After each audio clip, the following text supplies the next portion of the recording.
OTAs, but Brian Thomas Jr. has people looking at the Jaguars like they struck gold. And I'll tell you just why that is the case in just a second here on Locked On Jaguars.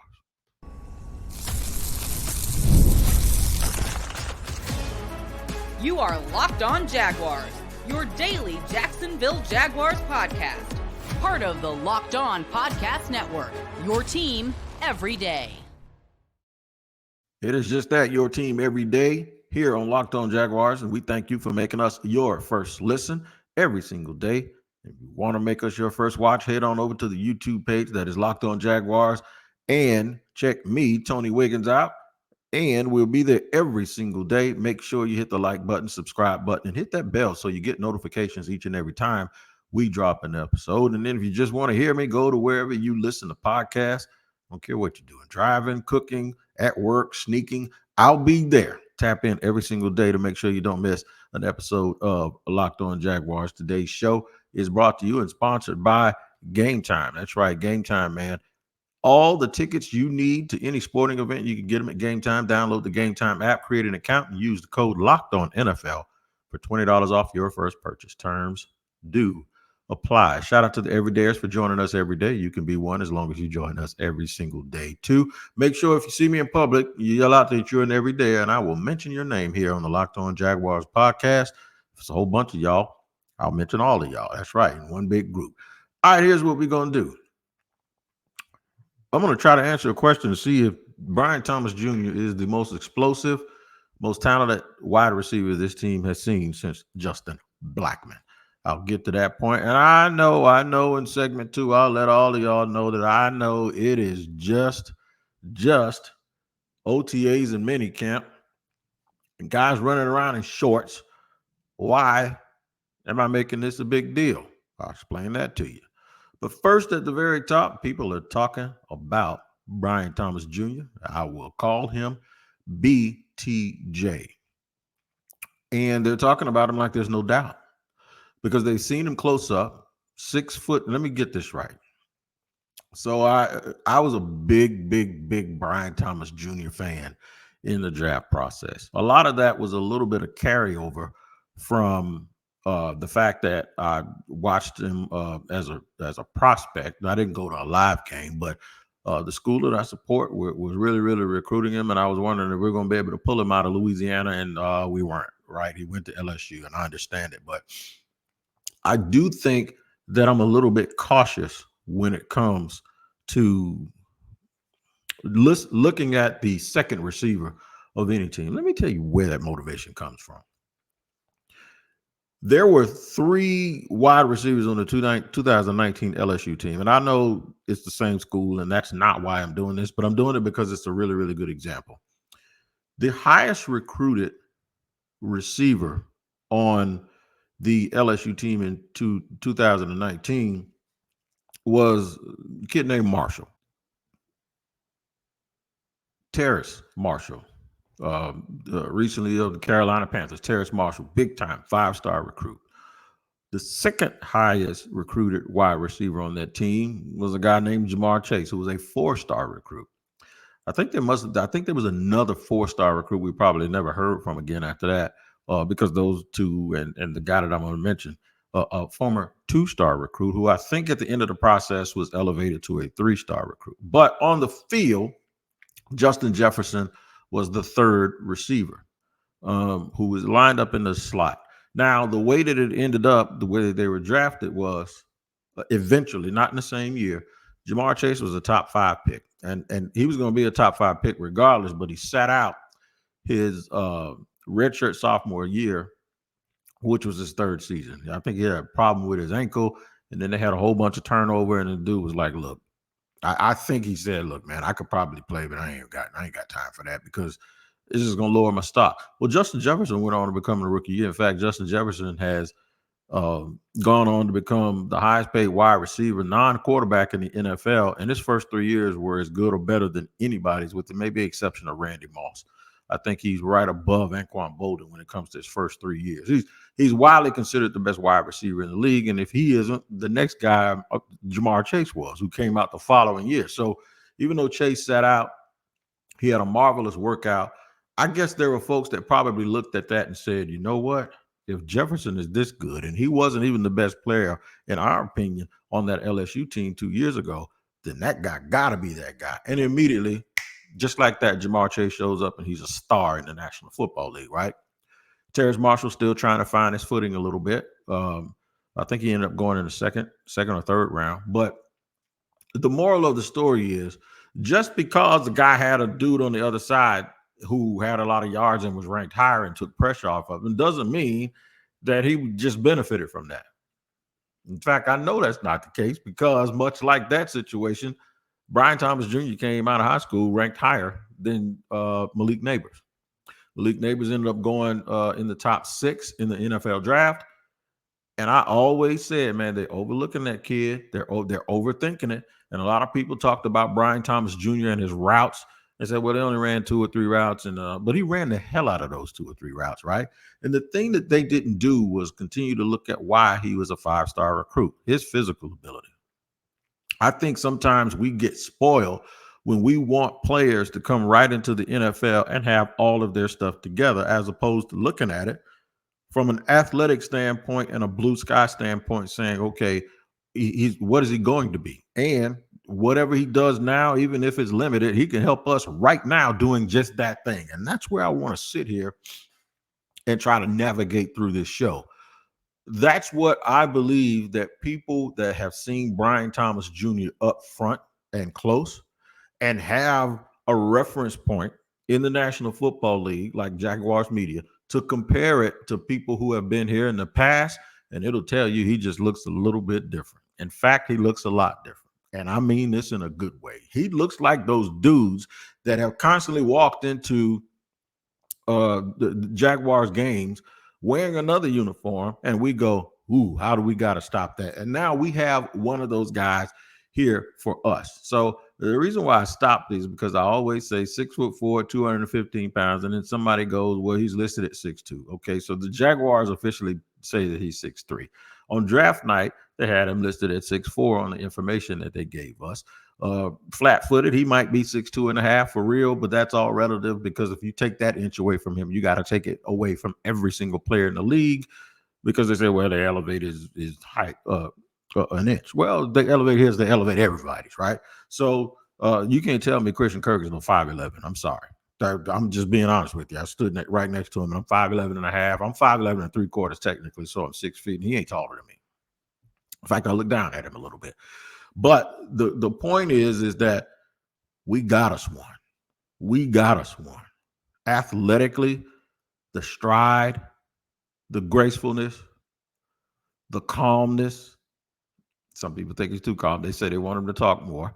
What we're going to get into in the second half is, I know I'm going to temper all of this and give you some baseline for what I have as expectation, or expectations with an S, for Brian Thomas Jr. We're going to do all of that, talk about it here in just a second on Locked On Jaguars.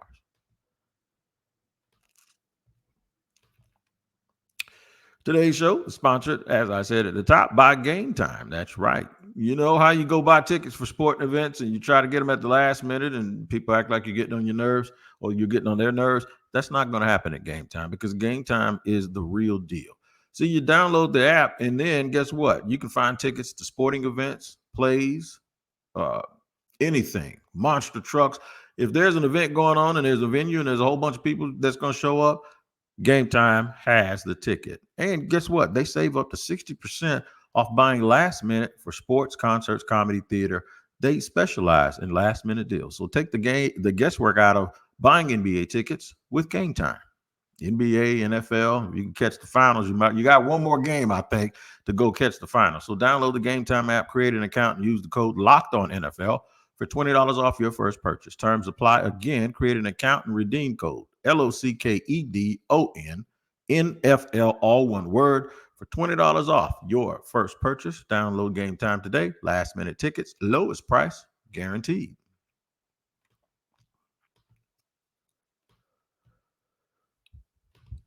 Segment number 2 here on Locked On Jaguars. We're at your team every day. We thank you for making us your first listen. This is the Brian Thomas Jr. post-OTA episode. Some of the talk that came out of OTAs was, can't get him to say nothing, Wig. Now, if you saw the movie Life, there's a character in there called Can't Get Right. He was mute and he just bounced the ball around, and they called him Can't Get Right because he seemed like he couldn't get right. That is not what's going on with Brian Thomas Jr. And I'm not saying that they believe Brian Thomas Jr. is shy or bashful. I won't even use that kind of stuff because it just seems like to me that those have a little bit of negative connotations to them. I don't know why, but it just does. I just think he's about that action. I think he does his job. He's about that action. You tell him to do something, he does it. Press Taylor, the offensive coordinator, says he doesn't make repeat mistakes. So to me, if he doesn't make, that means he has great retention. If he's not making mistakes over and over again, if you don't have to keep telling him stuff over and over again, maybe the reason for that is because he has his ears open and his mind clear, and he's not running his mouth talking as a rookie when he should be listening. So that's a positive. They keep saying, man, we're trying to get him to talk back. We're trying to get him to talk back. Having an alpha receiver like that isn't wordy, that's new, in my opinion, because most of those guys are choppy. I think he's unflappable and can't get knocked off of his square. He ain't going for somebody being in his ear. Yeah, whatever. He ain't going for some chirpy DB, which all of them are pretty chirpy. He ain't going for somebody clapping in his face. He just has this temperament. He has a temperament like a trained Rottweiler, man. It's like you can fire a gun, drop a pan. He's going to sit there like, you can't do nothing to me, because of that physical ability and his ability to retain, obviously. And that's one of the things that every rookie has to prove. And like, I use this reference and I use it in a way when they say the bullets are flying, right? I don't want to compare it to war, but it's what it is. When things get rough and things go hard, how unflappable are you? What is your temperament like? Do you lose control? Do you go begging for the ball? And some people like that. And there's a time and a place for every receiver to believe that they're open and they want the ball. Sometimes it's because they're trying to help the team win. Other times it's because they want credit for the team winning. Other times it's because, well, they're probably right. They were open, and they know if you get them the ball, it's going to be the best result. And then sometimes they're just a diva. That's just the way that goes. And I'm not saying any of it's bad. People complain about being like they complain about Terrell Owens, I say, and some people complain about Jimmy Smith. And I've heard former players here in Jacksonville, man, I wish he was this and I wish he was that. They're talking about off the field stuff. You can't negate what he did on the field, because while he was doing all of that stuff, the team decided they were going to keep throwing him the ball. Look at the stats. He has a Hall of Fame career statistically. So if they keep throwing him the ball and he keeps performing what he was doing, it didn't stop him from doing that, did it? Right? So you can't have it both ways. You can't want to cancel him and then want to cancel. You can't do that and why don't you cancel all of those wins? You can't do it. So the point that I'm making about BTJ is, I know it's just OTAs. I know they haven't started hitting yet. He played in the top conference, in the top division, in the top conference in the country. And he didn't shy away from anything. In fact, he excelled. And just because he had a guy who was really, really good on the other side of him doesn't mean that he's also not going to be really, really good, or perhaps even better than that guy. Justin Jefferson at the start of that whole thing in college was the number 3 slot receiver. And he had one game, I think we had 6 touchdowns against Georgia or something like that in the SEC championship game. And it was almost, he was a first-round pick also. I don't want to make y'all think Justin Jefferson was some slum of a pick. No, somebody saw it. Unfortunately, the Jaguars didn't see it, because right after they made their selection of Levon Chason, 2 picks later, Justin Jefferson went to the Minnesota Vikings. Maybe perhaps that would have happened. We wouldn't be sitting here talking about Brian Thomas Jr., but we are. We are definitely sitting here talking about him, because I do believe that this is the beginning of something super, super special in Jacksonville. Now, I don't expect him to have Jamar Chase, Justin Jefferson type stats after his first year, because when you look around on this team now, I'm not saying he won't, because if he does, then that means he has jumped over Christian Kirk, Evan Ingram, Gabe Davis, And he is so good they can't keep the ball. If he is good enough to catch close to 100 balls and 1,400 yards with double-digit touchdowns on this team, with this loaded team, I'm going to tell you right now, I think the Jaguars will win the Super Bowl, because that means all of those guys I just mentioned and Travis Etienne have been relegated to role players, very, very good role players, to support this young man. And if he has that, then that means Trevor Lawrence is going to have a monster year and probably wins MVP. So that's the height of it. That's like the tip of that. It doesn't get any better than that, right? I'll temper it a little bit. I think he'll have a DeAndre Hopkins type rookie season without or with more touchdowns. Hopkins had one touchdown his rookie year, and I'm not saying he's a similar player, but when Hopkins got there, they had Andre Johnson in Houston. So I think he had like 800 yards and 50 some odd receptions. And I remember doing radio, and my radio partner said at that time the Texans need a receiver to help Andre Johnson. I said, they got one. They got a rookie. He said, yeah, he had 50 catches for 800 yards and one touchdown. I said, I watched him play. Trust me, they don't need another wide receiver. Years later, the dude is going to be a Hall of Famer. So they didn't need a wide receiver. So you got to be able to look past the numbers or the lack of numbers and focus on impact. And I know it's OTAs, but what I'm telling you, there were 2 or 3 things that could have happened when OTA started. What did happen was what he looked like, something the Jaguars haven't seen for a while, and I'm going to compare it to somebody else from an athletic standpoint. That's what I mean by being there before, being here long enough to have been there and watched that, and now you're watching this. Or he could have come in here and just been like, okay, well, he got a little way to go, and he doesn't look like the best guy out there, but he doesn't look like the worst guy out there. Or he could have come in here and Josh Cephas, who wasn't even drafted, could have outplayed him. And you go, now that's the guy that I think should be the number 1 pick, not him. And he's green and he has a long way to go. So without giving all of this hyperbole and giving all of this stuff and making it sound like a bunch of fandom, I recognize that they're just in shorts. I got an argument with a good friend of mine about that, and we ain't speak for 2 years because he thought I was blowing up guys that I saw running around in shorts in camp. No, but there's only 3 conclusions you're going to come to, I believe, when you see guys in shorts, and I have come to the best one, and the best one is he looks different. He acts different. And when you hear the coaches, whether it be Doug Peterson or Press Taylor, they talk about him in a glowing, glowing way that is super, super refreshing. And they needed that, because when you go to practice, or you went to practice last year, you noticed that Calvin Ridley was a little bit different. Well, this dude looks different just like that. He's just bigger. Less experience. I'm telling you, less experience, but a little bit different, and he looks a little bit bigger.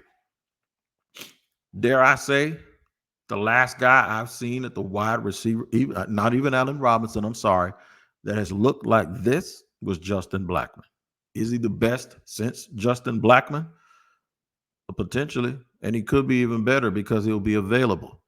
I'm going to get to that in the third and final segment, but I have to let you know that if you're not watching Locked On Sports today, I don't know what to tell you other than you should be watching it, because if you're watching Fox Sports and ESPN all day and you're tired of those dudes yelling at each other because of all of the shouting, then make the switch to Locked On Sports Today, a free 24/7 sports streaming channel program for you every day to bring you the biggest stories without all of that screaming. Locked On Sports Today brings you can't miss analysis, opinions, and news, streaming 24/7 on YouTube or the free Amazon Fire TV channels app, part of the Locked On Podcast Network. Your team every day. I'm going to compare this dude to Justin Blackmon on the field in just a second here in the third and final segment of Locked On Jaguars.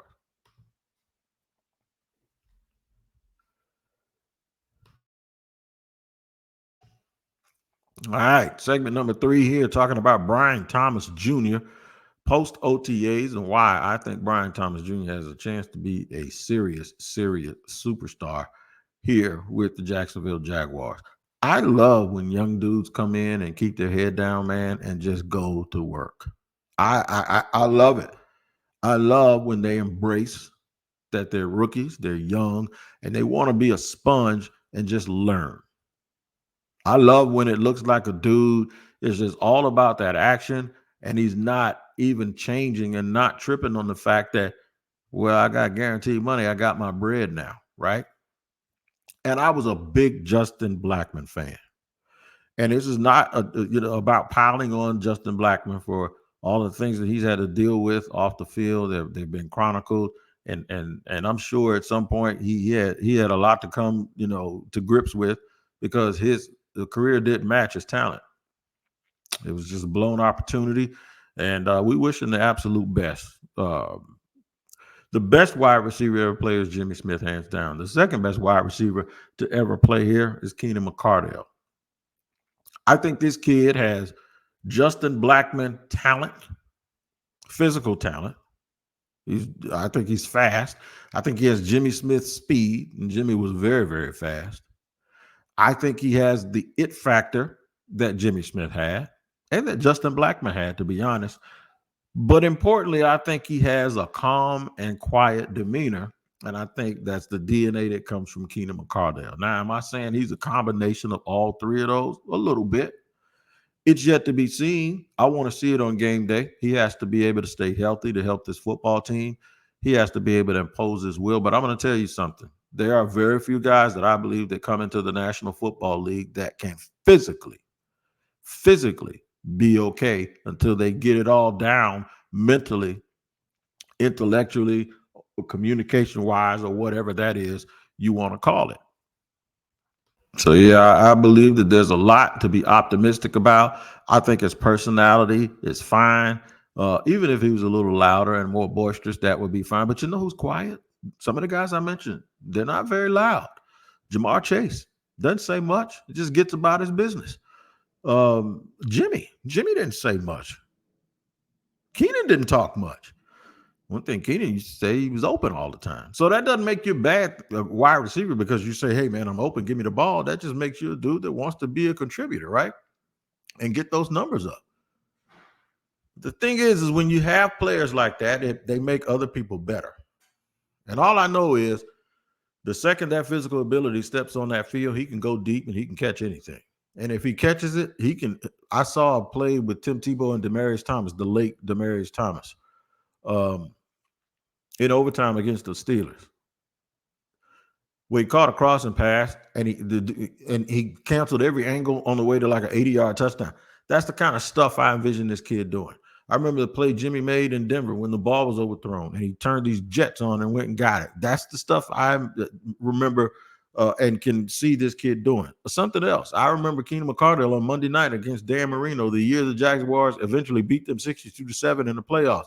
He broke the game open catching a flag. I think it was a flag route from Mark Brunell where he was running a post and then he made another cut, caught it, and high stepped all the way to the end zone. Those are the big plays, the easy plays that I think Brian Thomas Jr. can not only do himself, but I believe he can also contribute to other guys. If that box opens up, Christian Kirk's going to eat. Evan Ingram's going to eat. Gabe Davis is going to eat the seam, right? If they go three wide receivers with one tight end and one running back, all those dudes are going to be on the field. And guess who that opens things up for? Especially if the center position and Mitch Morse and those guys can get it done. It's going to open things up for Travis Etienne, and he's going to have a lot of the one. I heard Mike DeRocco make this point earlier. At some point, somebody is going to be guarded by a linebacker. Pick your poison. Who y'all going to put a slow safety or a linebacker on in one-on-one situations? Because you do it to Etienne, he's going to shake the shoes off of whoever it is, and he's going to be running down the sideline for a touchdown. I am super, super, super excited. I am stoked. And a little bit of ego.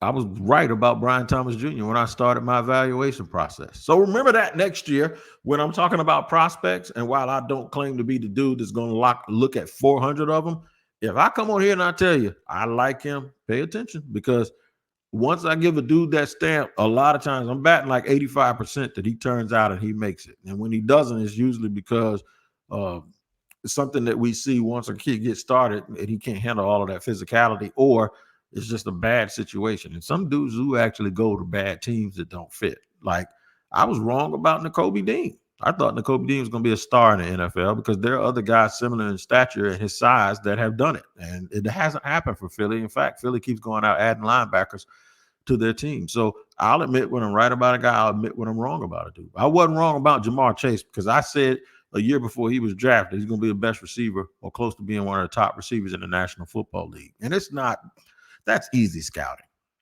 That's easy. But when we talk about Brian Thomas Jr., there were mixed feelings on it. There were people that eventually came around, right? But if we're watching tape all year, what makes you come around on a dude after all the games are played when you've been watching tape all year?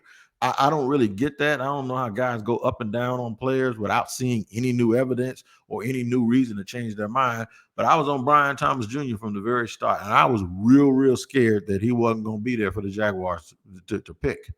So luckily, what happened was there was a little bit of run on offensive players, and then it flipped, and a couple of defensive players went. The Jags took a big chance by moving down, but Trent Baalke answered my question. He looked me dead in my face, and I asked him, if y'all hadn't moved down, was Brian going to be the pick? He said he was the pick. He was the pick. So therefore, me and Trent Baalke were on the same page. Y'all better take a picture of that and write it down, because I don't say stuff like that often, that me and Trent Baalke were on the same page when it came to BTJ. I think for Doug Peterson's offense, he gives you the ability to go up and high point balls the way Alshon Jeffrey did, but he gives you the quickness that Nelson Aguilar did. And I hope the combination of that makes him a better conditioned version of both of those guys all in one. So I'm looking forward to seeing Brian Thomas Jr. this year. 7. That's his number. Looking forward to seeing him this year. You ain't going to hear much from him, but that's why you better look when he does something, because I have a feeling that Brian Thomas Jr. would do all of his talking with cleats, pads, touchdowns, and first downs.